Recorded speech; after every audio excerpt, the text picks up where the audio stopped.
Какво би станало, ако Земята се сблъска с друга планета? Сблъсък между Земята и друга планета е сценарий, който звучи като научна фантастика, но такова събитие би било не просто катастрофално, а абсолютно апокалиптично. Подобен сблъсък би трансформирал нашата планета завинаги. Нека разгледаме какво точно би се случило. Когато две планети се сблъскат, енергията, която се освобождава, е умопомрачителна. Тя е милиони пъти по-голяма от енергията, която се отделя при най-мощните вулканични изригвания или ядрени взривове. Целият сблъсък ще се случи за секунди, но ефектите ще се усетят навсякъде. При сблъсък Земята и другата планета биха започнали да се разпадат, образувайки огромни облаци от гореща магма, скални отломки и изпарени елементи. Температурите биха надминали 1000 градуси, превръщайки повърхността на Земята в кипящ океан от разтопени скали. Земната кора ще се разруши напълно. Масивни земетресения и вулканични изригвания ще обхванат цялата планета, докато милиарди тонове скална маса ще бъдат изхвърлени в космоса. Атмосферата ще се изпари моментално, излагайки всякакъв живот на смъртоносни температури и радиация. Всички океани и водни басейни ще се изпарят заради екстремната топлина. Планетата ще стане напълно негостоприемна за живот, дори за най-устойчивите организми.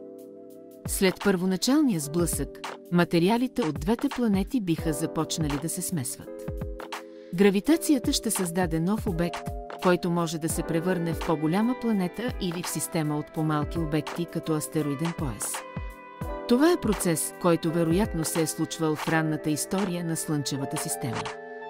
Например, Луната се смята за резултат от сблъсък между Земята и планета с размерите на Марс, известна като Тея. Сблъсъкът би предизвикал хаос не само на Земята, но и в цялата Слънчева система. Гравитационните взаимодействия с останките от сблъсъка биха могли да изместят орбитите на други планети и да създадат нови астероидни пояси. Вероятността за бъдещи катастрофални събития би се увеличила значително. Ако такова събитие се случи, шансовете за оцеляване на човечеството са нулеви. Дори и да разполагаме с напреднали технологии за колонизация на други планети, сблъсъкът ще унищожи всякакви ресурси и инфраструктура, които могат да се използват за спасяване. Този хипотетичен сценарий ни напомня за крехкостта на нашата планета и живота върху нея. Макар такъв сблъсък да е изключително малко вероятен в обозримото бъдеще, той подчертава важността на астрономическите изследвания и мониторинг на космическите тела, които могат да представляват заплаха. Сблъсъкът между Земята и друга планета би бил краят на света, какъвто го познаваме, но също така би ни дал и прозрение за силите, които са създали планетите и Слънчевата система. Макар това да звучи като сценарий от филм, той подчертава силата и мистериите на Вселената, в която живеем.